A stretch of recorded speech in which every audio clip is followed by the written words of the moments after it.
warm places to gather.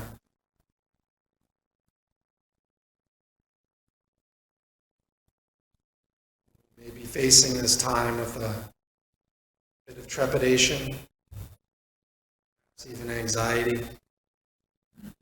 All that we asked to do, it can feel like a lot.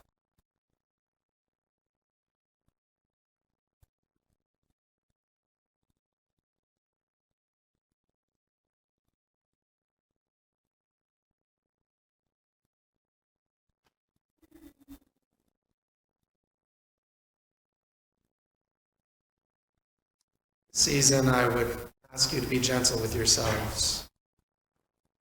As the light in our world becomes less, winter will surely be coming.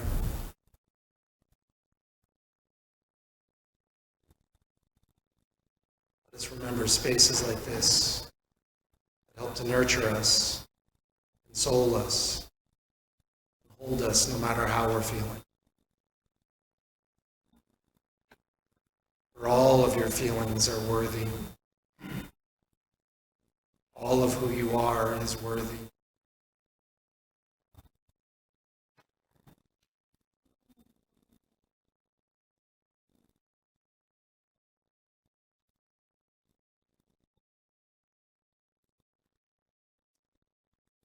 Let's hold this in our hearts as we enter into a few moments of silent meditation.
To share with us a personal reflection.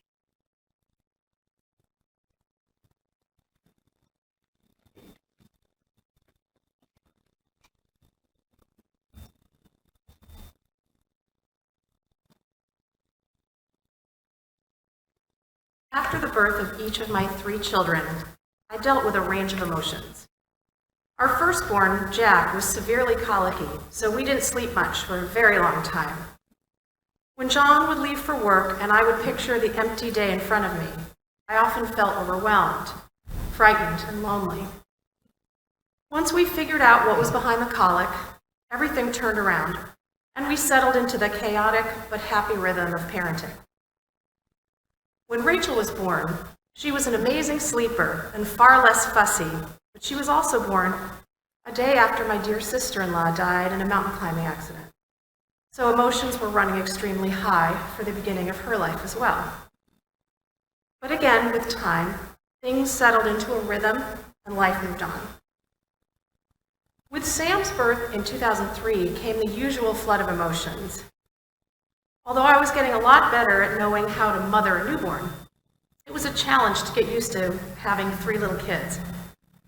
But even after he was several months old, this nagging feeling of deep sadness seemed to still be hanging around, and I wasn't able to figure out why.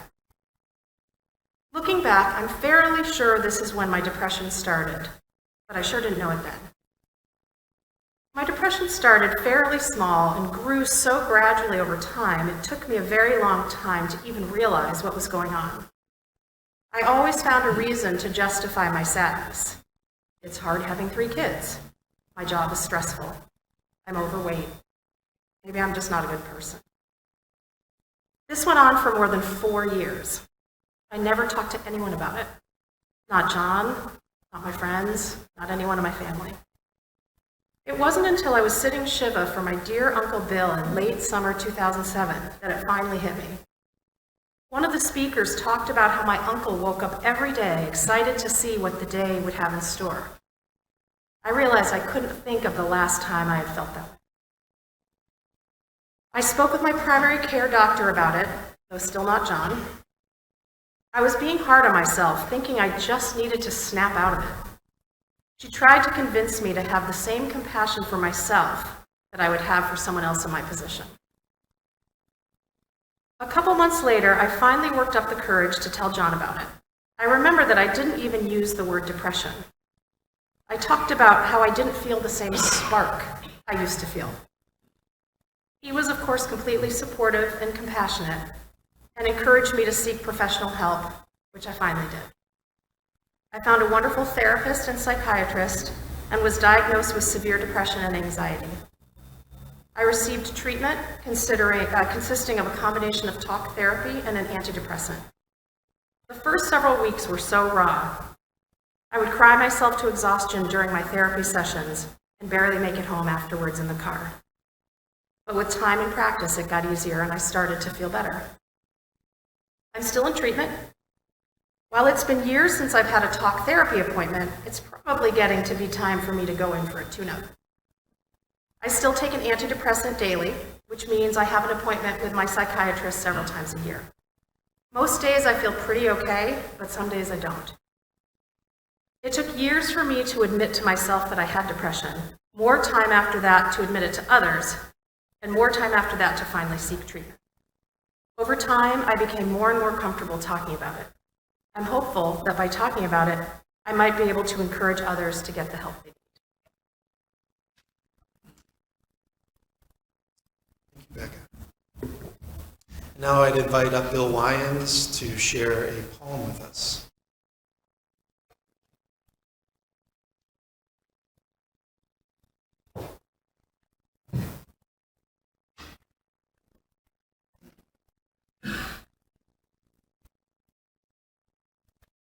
The poem is Psalm for the Wintered Soul by Reverend Cynthia Fredo. To the weaver of molecules, the spinner of stars, the impulse that gives birth to the universe, to the earth, and to me. In the dark night of my wintered soul, wrapped in a blanket of sadness and pain, doubts and concerns, questions and fears, I look out with my doubtful eyes toward a light that dares to penetrate the layers of blindness that surround me. I seek in its fractal rays a possibility and hope to draw me from this cocoon that holds me. Each luminescent ray of love and hope and possibility is a catalyst to transform my thoughts and emotions into fuel for that inner fire which will dispel the darkness of my night, which will help me see the embers of love and hope and possibility that dwell within me. I long to be filled with renewed energy and strength to thrust new life into the wings of my rebirth. The fragile fragments of my life become ingredients in alchemist's hand, creating a new energetic substance to course through my veins. This womb of my becoming is one of struggle, of transformation. I was not meant to remain in the confines of darkness. I was made to dwell in the infinite light. To the weaver of molecules, the spinner of stars, the impulse that gives birth to the universe, to the earth, to me, in the darkest night of my wintered soul, I shall look through the window of my expectant eyes toward a source of my being, waiting as I do for your alchemist's hand to create within me the change that is needed for the season of my rebirth. I was not meant to remain in the confines of darkness. I was made to dwell in the infinite light. Spring will come, and I will be ready for my emergence and unfolding, that I might soar ever higher into my own becoming, into the light of my own transcendence, reawakened, renewed, reborn.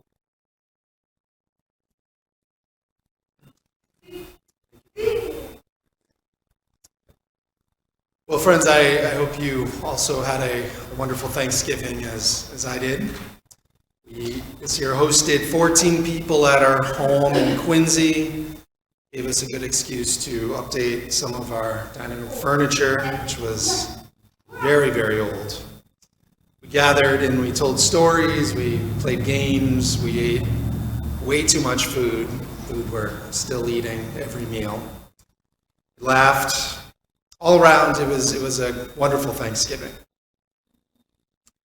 You know, while I so love gathering with my family and expressing our deepest gratitudes, I also think about those right now who do not experience this, those who don't have this type of Norman Rockwell Thanksgiving. Those who are homeless, without the resources to feed themselves and their families. Think of all those in war-torn parts of our world. Think of those who are alone, or even worse in some ways, those who find themselves in families in which there is serious conflict and division. Those who dread sitting down at a table where there's a lot of tension. This is a hard time of year for many of us with Thanksgiving now behind us, but the other seasons, the other holidays are quickly approaching. And in spite of the picture-perfect weather we have today, some of us are dreading the approach of winter and cold and snow. Many of us have endless lists of things to do before Hanukkah or Christmas. Gift buying, the house decorating, the baking, the holiday card writing, the office parties, the holiday concerts, the revelry that just keeps going and going and going. Sometimes it can feel too much. It's not only the weather, our aching bodies or the stress and lack of sleep that make this a hard time of the year for some of us. The theologian Martin Marty says that, quote, winter is a season of the heart as much as it is a season in the weather. Season of the heart, a time when the darkness may not only be outside, but deep within our souls as well. Now, I used to anticipate the coming of winter with so much excitement. I loved snowstorms and the way in which overnight the familiar world would be transformed into this winter wonderland. I remember when ice-coated trees were magical, the air sparkled and caused me to revel in that intake of the coldness in my nostrils. It was a time to get outside and strap on the skis. It was time to decorate the tree and bake cookies and wrap presents. It was Christmas and solstice and the coming of a brand new year. And now, I admit that I still get excited when the snow falls heavily and weighs down the branches. It brightens up the world in this blanket of white. As someone who was an art teacher for 13 years, I also came to associate a snowstorm with the day off from work. And those positive associations definitely continue. Yet, of course, as our planet warms, there is less snow each year, replaced with this darkness and cold. As we know, our brains react to the loss of daylight, and seasonal depression is a common occurrence for many of us. The season of the year, we feel often our losses and our grief more acutely. We miss what was, is no more. We miss what could have been, what should have been, but never was. We remember old hurts, deep wounds, remembering the dreams that were never fulfilled, never realized. Remembering all those times of exclusion. It's easy this time of year for depression to take hold. The Reverend Elizabeth Strong says, "There are no shortages of shadows in our lives. When death takes one we love, a shadow falls across our lives. When illness so affects our being that our days are being marked with pain, the darkness covers all of our hopes. When our career lies shattered at our feet, our plans, no matter how carefully considered, are eclipsed. When our children are harmed or harm themselves, the word night assumes new meaning. When knowledge is used for folly and intelligence is captured by evil, gloom seems everywhere. When love leaves, and our offers go unaccepted, clouds of despair claim their dominion." It's really hard sometimes at this time of year when it looks like everyone but you is filled with that good holiday cheer. When it seems like everyone else is surrounded by loved ones and laughter, by presents and parties and music, mistletoe. In contrast, we, all of us, sometime or another, experience a winter of the heart. I used to be one of those summery types, one who was usually cheerful, usually looking on the bright side of things. I was the eternal optimist. And in some ways, I am. Probably most of the time, I guess I am a summery type, laughing easily and often. But as life has happened to me as I've gotten older, I've encountered more and more blasts of the darkness of winter. Those times when the darkness descends. I used to try to cover up those times, to deny them, thinking there was something wrong in my feeling the way that I did. Try to shake off those feelings, but I couldn't. After all, who really wants a dark cloud around, someone who's blubbering in his eggnog? Better to paste on that plastic smile.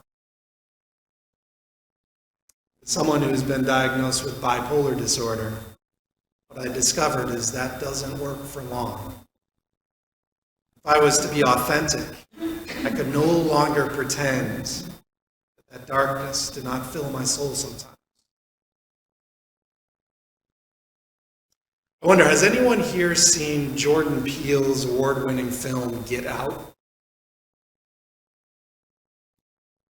Well, not to give anything away, or not to give much away. It did come out several years ago, so there's a spoiler or two, you forgive me. It was even nominated for an Academy Award for Best Picture, if you recall.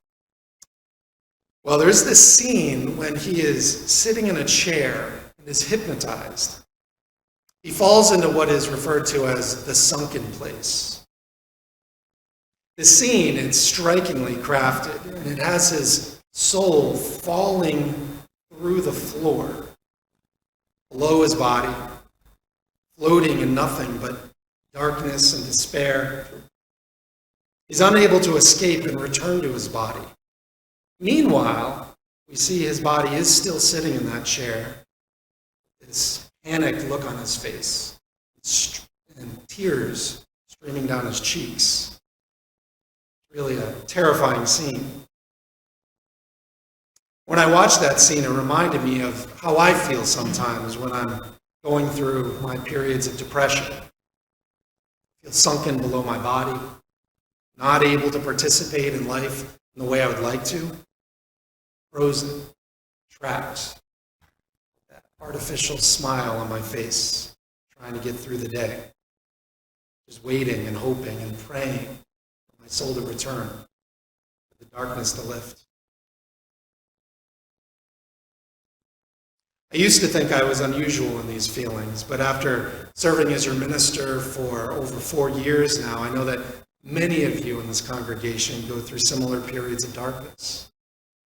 But since we often don't talk about it openly, somehow we all believe when we're in that time that we are the only ones who are going through that. There's something wrong with us. It's shameful. Well, as Elizabeth Strong says, quote, "In the darkness of our lives, we, if we are willing, can see that which was not available to us in the light. The shadow, by whatever name, darkens our living, which was so full of light before, and now we must learn to see what the dimness reveals. Like the eclipse of the sun, which surprises us with a sight of the brilliance of the stars, so the eclipse of our joys can amaze us with displays which, if unequal to the bright happiness, can impress with a different kind of brilliance." He says, "No one, absolutely no one, escapes the shadows which crowd our living. But even here, especially here, one should hear a quiet voice whisper, 'Look, look,' stand ready to be surprised in the shadow. In the shadow of death's loss, we are surprised by the depth of love we held. And with time, we will bring it into our own loving, thus letting it live in a new and deeper light. In the shadow of pain, we are surprised by how it deepens our resolve to live our lives with dignity and with grace. We are surprised by how our coping strengthens and empathy needed to reach out to each other with comfort and love. In the shadow of shattered careers and life plans, we're surprised by our flexibility, by our will to create a new way of understanding ourselves as human beings. We are surprised by our ability to learn new skills and new dimensions of our knowing. We are surprised to say not, I am a teacher, a minister, a carpenter, but rather, I'm a man, I'm a woman, and I shall continue. In the shadow of the pain, our children suffered because of others or because of themselves. We are surprised by the bonds of unconditional love and regard that we hold for another being. We can begin to understand why the ancient sages equate a divine love with parental love. And in doing so, we touch the divine in our understanding. In the shadow of lost or rejected love, we are surprised by the sources of love that we find within our own hearts. We have learned that we must love others as much as we love ourselves. We are surprised to learn that we must love ourselves as much as we love others. He writes, different light illumines the shadows. Different strengths empower the soul. I know that for some of you, the grief you're feeling right now in this season, the experience of loss, fear, the anger even, may be too intense for you to trust that there might be something in the darkness that could surprise you. No, but I found that what Elizabeth Strong is saying is usually true, that even the pain of losing someone you deeply love will eventually lessen. It won't go away, of course. It never goes away. But it will become less intense. One of the things that surprised me with each year that passed since my mom's death is that she visits me more frequently. She seems to be more of a presence with me each year. The stresses in our relationship when she was alive, now they've drifted away. They've been replaced with nothing but love. In an essay published several years ago, the author Avery Brooke writes about her experience in dealing with the sudden death of her husband of 36 years. She says that for a long time, she didn't feel anything. It was like being in a state of prolonged shock. Not feeling well. She says that she used to think that certainly by a year after you were widowed, everything would be shipshape. You would know exactly what you were doing and be long since over grieving and making any necessary changes in your life. She writes, but I was wrong. Almost 3 years of my widowhood was a period of darkness and confusion. It didn't mean that life stood still. She continued to get up every day and go to the city for her job. She was exhausted. It seemed like everything was crumbling all around her. So she decided to quit her job in the city and work from home instead. She kept thinking she should sell her house and move into something smaller, more manageable. She just didn't have the energy. She kept trying to pray, but prayer was impossible. The God who had been such a presence in her life became nothing more than an intellectual construct. She says, I faced this wall of darkness which threatened to engulf me. I would call on God to help me to hold it back, but I found myself alone. About 2 years ago, I decided to try writing again. As I sat with paper and pencil at the kitchen table early every morning, I realized that I felt closer to God when writing than when praying. Increasingly, as I stared out the window while deciding what to write next, I found myself open to that very darkness that I had been trying to fend off. Thoughts of death, annihilation, the suffering of so many, of the broken image of our culture, of meaninglessness, flooded in. And now I did not resist them. For all of those moments, I had asked God's help to hold back the darkness. When I finally let the darkness envelop me, that's when I found that God was there. Whatever I write may never be published, she says. What does matter is that is not why I'm writing. What does matter to me is that when I looked for God in the light, God wasn't there. When I faced the unfaceable, I found that I had joined God in the darkness. And so, paradoxically, the darkness had become light. Elizabeth Strong doesn't talk about finding God in the darkness. For her, it was the surprises, the depth of love, of unconditional love even, the strength to live with dignity and with grace, the discovery of new ways of understanding ourselves, of loving ourselves, the epiphany that there are always new beginnings. There's a different light illuminating the shadow, she says. Different strengths empowering the soul. Avery Brooks, on the other hand, talks of finding God in the darkness.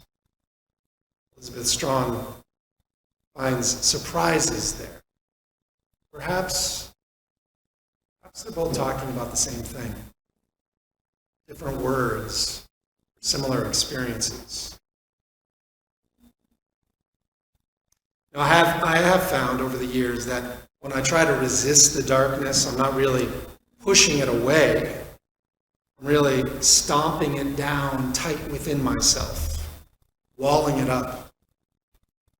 It doesn't go away. It's still there. It often creeps up in unexpected ways, wounding ways sometimes.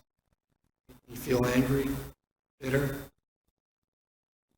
But when I'm able to acknowledge that darkness, those winter times of the heart, not only acknowledge them, but in fact welcome them, enter into them, embrace them, finding times to rest, to not feel like I have to do everything, put on that fake smile.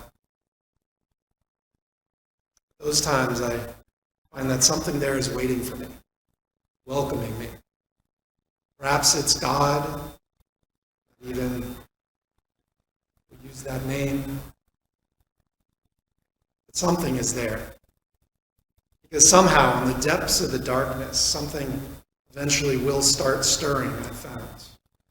And I know that deep down that I will not always feel this way. That somehow I will once again emerge into the light, into even new life somehow. So friends, no matter how you're feeling this holiday season, remember this eternal promise. In the depths of winter, new life is always waiting to emerge into the growing light of spring. No matter what, you cannot hold back spring. It's the promise made here on earth, over and over and over. So may it be all of us as well.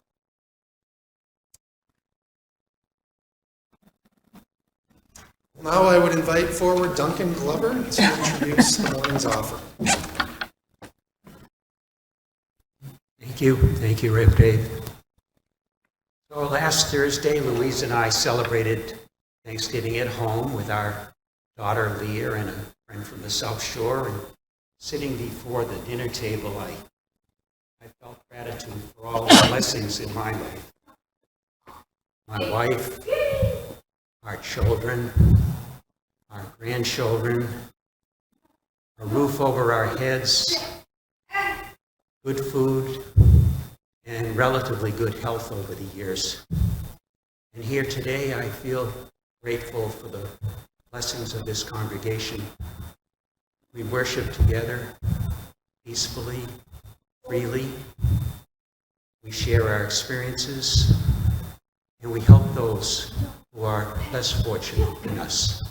So let us take the offering and give generously and share our blessings.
rise in body or in spirit for our closing hymn, Winds Be Still, number 183 in your great hymn book.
As I think you all know, for this month we are hosting a gun tragedies memorial stones labyrinth on our front lawn.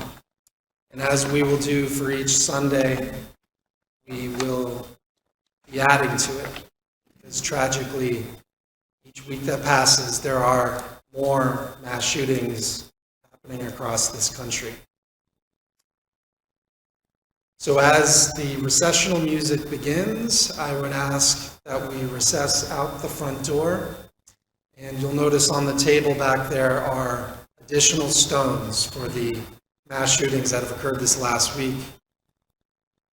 You'll see on each stone the place of the shooting, the date of the shooting, and for each heart, that's one injury. For each black ribbon, that's a death. Once we're outside, if you are so moved, I want to invite you to walk the labyrinth before we end the service and head in for coffee.